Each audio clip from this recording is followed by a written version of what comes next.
We're standing at a really fascinating crossroads where two huge fields are colliding: artificial intelligence and synthetic biology. And this collision is forcing us to ask one of the most important questions of our time. Can we actually build a moral compass directly into the code of our most powerful creations? Let's dive in.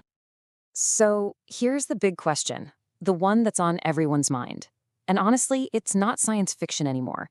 As AI gets smarter and more capable, we have to seriously ask, can we engineer it from the ground up to be fundamentally good? Could we hardwire ethics into its very core so that it's just incapable of doing harm? Okay, to really wrap our heads around this, we gotta get on the same page about the two key technologies here. First up is synthetic biology. Now, you should think of this as literally engineering life itself. We're way past just reading DNA. We're now writing it, creating brand new biological systems to do specific jobs. And the second piece of the puzzle is, of course, artificial intelligence. This is all about making machines that can think, that can learn, and can do things that, until now, you needed a human brain for. Now, when you smash these two worlds together, the power to engineer life and the power to create intelligence, well, you get something totally new. And this is where things get complicated. Because this powerful convergence of biology and code, it's a classic double-edged sword. It opens the door to some absolutely incredible opportunities, but it also comes with some really significant risks. Let's start with the good stuff, because the promise here is just breathtaking. AI is basically putting synthetic biology on hyperdrive. I mean, think about it. Designing personalized gene therapies, creating tiny microbes that churn out sustainable biofuels, and taking research and development that used to take years and crunching it down to a matter of weeks. It's making science faster, cheaper, and more accessible to pretty much everyone. But, and this is a big but, any powerful tool can be used for good or for bad. That's the dual-use risk. The exact same AI that can design a life-saving drug could, in the wrong hands, be twisted to design a brand new deadly virus. It lowers the barrier, you know? It makes it easier for people without tons of expertise to engineer dangerous things. And it even risks creating invasive species that could just wreck entire ecosystems. And look, this isn't just me being dramatic.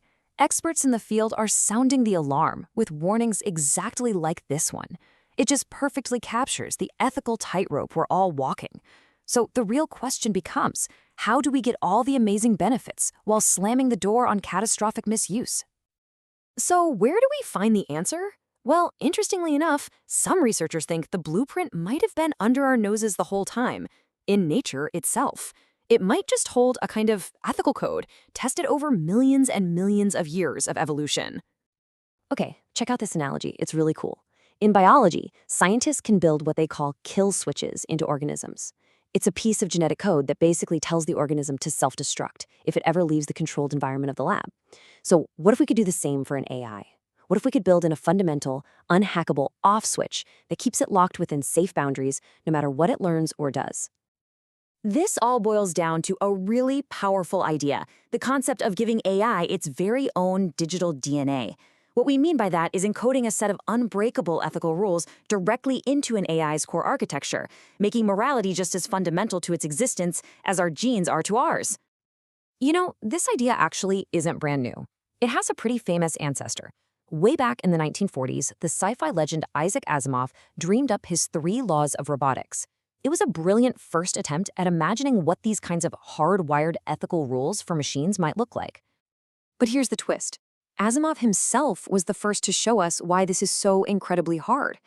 His stories were never about the laws working perfectly. They were about all the clever ways the laws could fail. And why? Because the real world is messy. Concepts like harm are super vague and ambiguous. Rigid rules tend to just break when they run up against complex, weird situations nobody ever thought of. So that's the big puzzle. How do we take this amazing idea of a built-in moral code and actually make it work in the real world? Let's take a look at how researchers are trying to do just that right now. And this isn't some conversation that just started last week. It's been evolving for decades. It started with those early thought experiments from people like Turing and Asimov. Then it grew into a serious academic field. And now, today, it's a critical part of AI development, with a huge focus on responsible AI and making sure these systems are aligned with human values. So what are the actual tools in the toolbox today? Well, there are a few key approaches. One is called value-sensitive design. That's all about baking ethics into the system from day one, not just patching it on at the end. Then you've got reinforcement learning from human feedback, which is a fancy way of saying we train AI by having real people rate its answers, teaching it what we prefer. And finally, there's constitutional AI, which is pretty much exactly what it sounds like. And this constitutional AI thing, it's not just a theory on a whiteboard. A company called Anthropic actually trained their AI model Claude on a constitution built from principles in documents like the UN Declaration of Human Rights. The AI has to check its own work against these core principles, effectively hard-coding a preference for things like fairness and safety. Now, all of this is pointing toward a really mind-bending future concept called meta-responsibility. This is for when AIs start designing other AIs. The idea is that an AI would be required to pass down its core ethical principles to its offspring as an unchangeable, unbreakable part of its code, kind of like a genetic trait for goodness that gets passed on forever. So, all of this sounds pretty promising, right?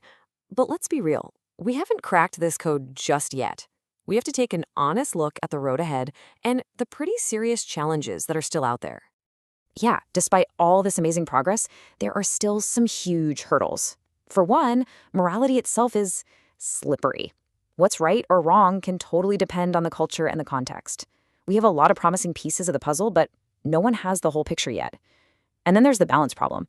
Make the ethical rules too strict, and the AI becomes useless. Make them too loose, and you risk it slowly drifting away from what we wanted in the first place. And what this all really tells us is that this is not a problem that a few engineers can solve in a garage. There's just no way. The only path forward is for everyone to get in the same room. The scientists, the engineers, the ethicists, the philosophers, the policymakers, all working together to try and draw up the moral blueprints for a future. Because at the end of the day, that's the real moonshot, isn't it?